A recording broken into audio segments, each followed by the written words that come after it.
Hi guys, I'm Trish. Don't know why I just took my glasses off because I'll be putting them back on pretty soon. I'll just put them back on now. I've got too much stuff going on here. I had a question on one of my videos, and rather than answer it in the video, because I thought it was quite interesting actually, and I thought everyone might want to know about it, because I hadn't even thought about any of this until I saw the question. Sex after hysterectomy, and I'll put a link for it. You know how it goes. It'll be somewhere there or there, so you can go and have a look at it if you want to. I had a question from a Shannon Cornelius, which I really, really liked because my OPAR's name was Cornelius, or Cornelius, very, very similar. They asked, did your waist get wider or your body change? I've read the rib cage and spine can drop and the curves leave.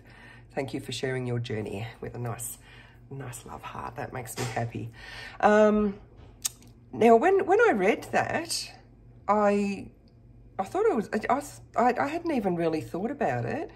And it's a little bit difficult for me because of all the weight loss surgeries and tummy tuck and all that sort of thing that I've had going on over the years, to be able to give a definitive answer, because my weight has fluctuated so much, and I've had, you know, surgery on my tummy to remove loose skin and everything. So it's a little bit hard for me to be able to give an answer that is just, I had a hysterectomy and this is what happened, because I don't know.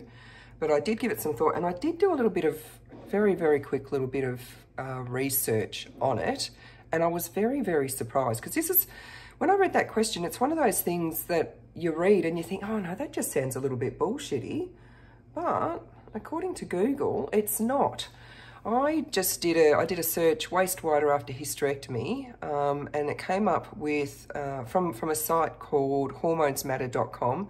So I don't know, if you're interested in this, if this has like piqued your curiosity, go and do your own research and see what you can come up with, and, you know, maybe ask your, you know, your gynecologist, or your, you know, whoever does your surgery, your GP, someone medical who will know. But I'm just saying what I have found, and what I'm going to read out to you now is pretty much what I've read across the board from the little bit of research I've done, because I don't just look at the first thing and go, oh, you know, that's gospel. But this is pretty much what I'm reading on all the pages that I've been to. It says, when the ligaments are severed to remove the uterus, the spine compresses, causing the rib cage to gradually fall toward the hip bones and the hip bones to widen. This causes a shortened, thickened midsection, protruding belly, and loss of the curve in the lower back, giving the appearance of a flat derriere, which is what I like to call a butt. If I read a little bit further on Lown Institute.org, they say that the uterine ligaments are the pelvis's support structures. So the torso collapses after those ligaments are cut to remove the uterus, the hips widen, and the spine and rib cage fall. This explains why hysterectomized women have shortened and thickened midsections and no curve in their lower backs. What else did I find? Yeah, so that says the same. Now, again, this is a little bit difficult for me to answer with regard, in particular with regard to the curve in the lower back. I have always had a curve in my lower back, but that's because my back's all kinds of fucked up. I've got, what's it called? I think it's called lordosis, where the lower back curves. Now, I did actually have a look in my trusty obsessive weight journal that's got all of, like, I've actually made a video about this before, and I'll try and find it. If I can find the video, I'll post a link so you can see what I mean. I kept track of all my weights since 2013. So I was able to look back here and see what my weight was when I had my hysterectomy. And I was around about exactly the same weight that I am now, which doesn't mean that I was that weight then, which was around about 105, 106 kilos. Because I had only, I think about 2 months before having the hysterectomy, I had a sleeve gastrectomy done, and the year prior to that I'd had my lap band removed, so I had gained a lot of weight. So when I had my hysterectomy, I was actively losing weight. I'd gone from like 2 months beforehand being 127 kilos down to when I had the hysterectomy about 106 kilos. And then I went on to lose about another 20 kilos. And I've since then regained that 20 kilos. So I can't give a real judgment on has the hysterectomy made me gain weight or not, because my body weight it fluctuates wildly. That's just what my body does, and part of the you know, that illness of obesity that I have, even despite having had weight loss surgery, this is how I live. So I can't tell you if my weight would have been any different now had I not already been struggling with obesity before having the hysterectomy. So I'm not a good person to ask that. So as far as and that's another one. They asked if I'd lost my waist, if my waist had got wider. Now, when I had my tummy tuck done, I was only about 82, 83 kilos, something like that. I was at my lowest weight. And after having my tummy tuck done, I do have, I can't call it a boxier shape, but my waist wasn't as defined. My waist didn't change with the tummy tuck, but because all of that skin around the lower part of my tummy was removed, and my tummy tuck went, like, it extends like around to about here, it pulled everything in. So rather than having a shape prior to my tummy tuck, even though I was only about 82 kilos, where I had a relatively much smaller waist, and then my hips flared out, then when you have a tummy tuck, a lot of that hip is gone. So a lot of that bulk is gone. So it looked like my waist was larger. Well, not larger than my hips, but larger than it was. But it wasn't. So that's a little bit of a hard one. I can't tell you if my waist has gotten bigger, but I don't think it has, because I've noticed over the years, many years, that my waist measurement in centimeters is usually pretty much the same as my weight. So if I weigh 90 kilos, my waist measurement will be 90 centimeters. If I weigh 95 kilos, my waist measurement will be 95 centimeters. So I can, even without getting on the scales, I know if I just measure my waist, I'll know roughly what I weigh. So as an example, this morning, or not this morning, yesterday, I think I weighed myself. I was about 105 kilos.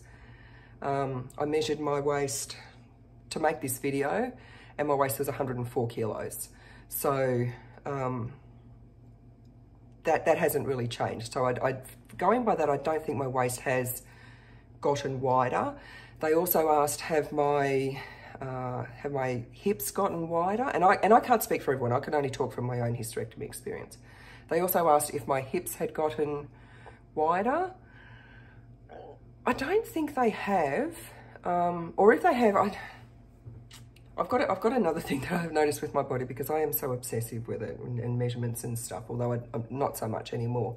But I have noticed, at least since I got my tummy tuck done, so that was 5 years ago, my hip measurement is always within a centimetre, exactly the same as my bust measurement. So just earlier, I measured my my hips and my bust, and they're the same. They're the same, which I think it's like, you know, like if you're talking about that hourglass shape, that's like the perfect measurements to have. Like obviously not as big as what I am, but like if you scaled it down, I think your boobs are meant to be, but your boobs are meant to be the same measurement as your hips. And then I was thinking as well, because I know there's some like ratio that you can look up to see, you know, like your risk of heart disease, like your hip to waist ratio. So I looked that up, and I think mine was 0.84 today. And they call it a health risk, you know, like for cardiovascular disease and other conditions that are linked to having overweight. And I think it's just to do with the amount of like visceral fat, not like fat just under your skin, but the visceral fat that's around all your organs. So low risk is up to 0.8. Moderate risk is 0.81 to 0.85. Mine's 0.84. So it's not in the high risk category, but I could do with, you know, getting my weight down a little bit as far as health risks go. But I'm pretty happy with that. So that was just a little interesting thing that I looked up. What else did they ask? Body change. Oh, with the rib cage dropping and the spine dropping, I think I have lost about 0.5 centimetre in height since my hysterectomy, I think, or it might have been since the tummy tuck. I don't know, I just keep getting shorter all the time. I used to be 5'9" before I had kids. I was 5'9", which is really tall for a girl. And then after each kid, thankfully I've only got 2, I lost 1 inch with each kid, so I was only 5'7", and now I'm only 5'6½".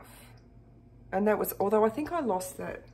Yeah, so I think I lost about 0.5 inch after I lost weight. So I don't know, I don't think that has happened. I haven't noticed that my rib cage has gotten lower or that my hips have got wider. Although I will say, after the hysterectomy, my boobs have gotten bigger, but I'm also in menopause now. So that is something that happens when you go through menopause. And when you have a hysterectomy, you don't necessarily go through menopause if they leave your ovaries in, and my ovaries were left in, but I'm well and truly in menopause now. I've had my FSH, which is follicle stimulating hormone, tested a couple of times since the hysterectomy, and I'm not even in perimenopause anymore. I am totally 100% in menopause. So even if I hadn't had my uterus removed, everything would be all shut up by now anyway. So I did actually write some notes. I got them confused with my bank call notes. I'm looking down here at a direct debit thing that I had to write, like make a phone call about, and then I see small and large intestines drop to fill in the space.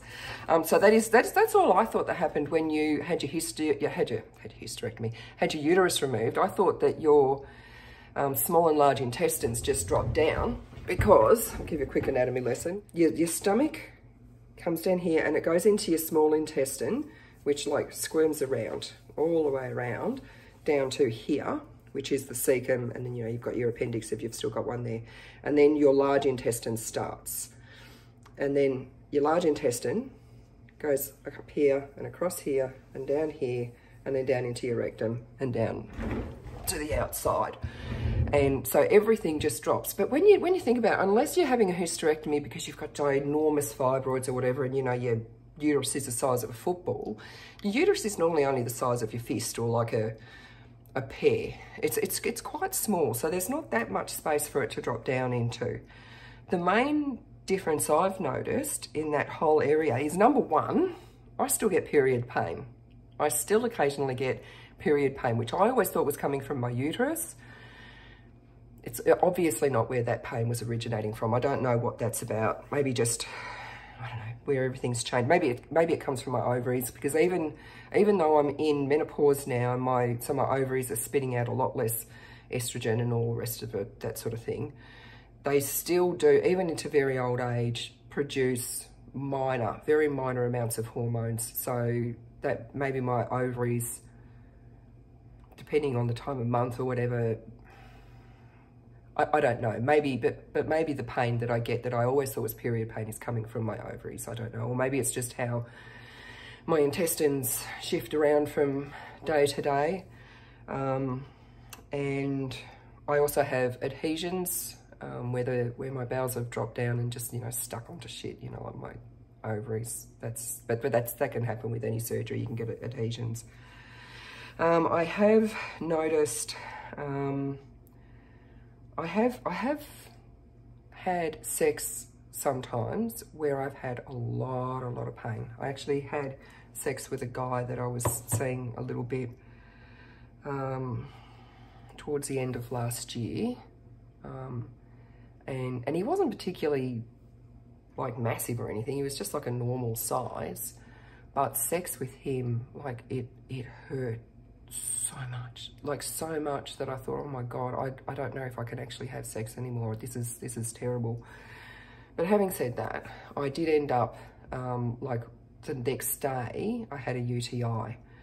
So I think it was probably just pain from the UTI, because I've had sex since then with someone else, you know, normal, decent size, and it didn't hurt at all. Did not hurt like even the tiniest little bit. So that's a massive relief for me. Speaking of UTIs, that is something that I have definitely noticed since I've had the hysterectomy. Thankfully I don't get that much sex, but I very often, if I do have sex, will get a UTI, like within days. So now I have urine sachets on hand. If I have sex, I just get into the urine sachets for a couple of days to try to ward it off. But I am quite often, when I have sex, getting a UTI and then ending up on antibiotics for it. And my GP just says to me, just use lube. And I say to her, I don't need it. You don't understand how much I don't need lube. And I've always been like that. That's just how my body works, and still works even after a hysterectomy. Except for the last guy, I was seeing a guy a little while ago, and he actually asked for some lube, but we'd been going at it for quite a while. So, you know, there's probably a limit to just how much natural lubrication I have. But I think that's the only time in my whole life I've ever had to use it. What else did I have written down here? Adhesions, wastewater.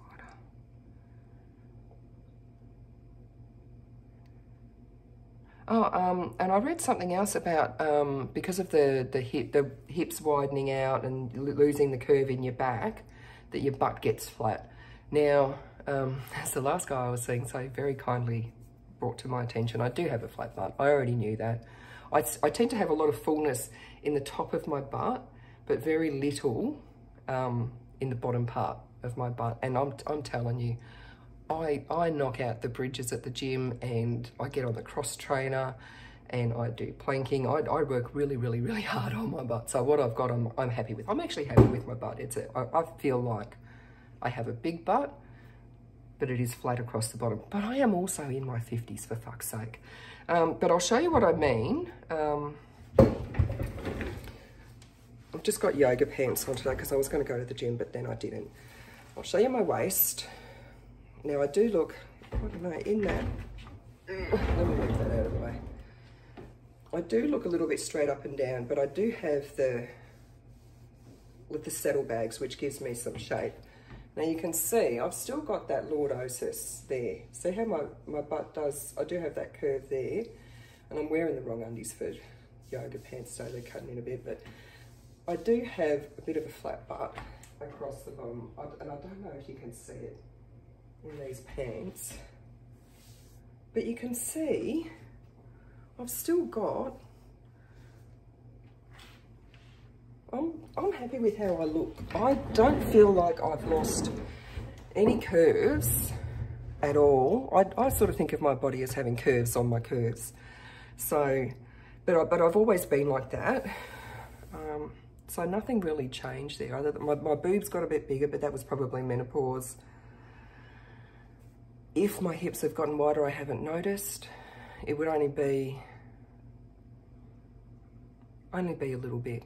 Only be a little bit. So it's been nothing noticeable. It's not like I've had a hysterectomy and gone, oh my God, my waist is gone, my curves are gone, my hips are, you know, enormous, you know, I've got no curve in my back anymore, or, you know, anything like that. So, yeah, even though I found stuff online confirming what was asked in that question, I haven't really noticed it. I haven't really noticed it, or, you know, if my hips have gotten wider, I'm grateful for it, because I like to have wide hips. So hopefully that's answered your question. Yeah, that's it. If anyone's got any other information on that they know that I don't know, because I only did a very quick search, let me know. Let me know. Let me know if your hips got wider, or you lost your waist, or, you know, you got a bigger belly. Oh, and that's another thing. A lot of people say that they end up with a protruding belly after a hysterectomy. I didn't, but I've had a tummy tuck. So that has possibly like held everything in for me. So anyway, weigh in, weigh in, let me know how your body has changed, if it has changed after a hysterectomy.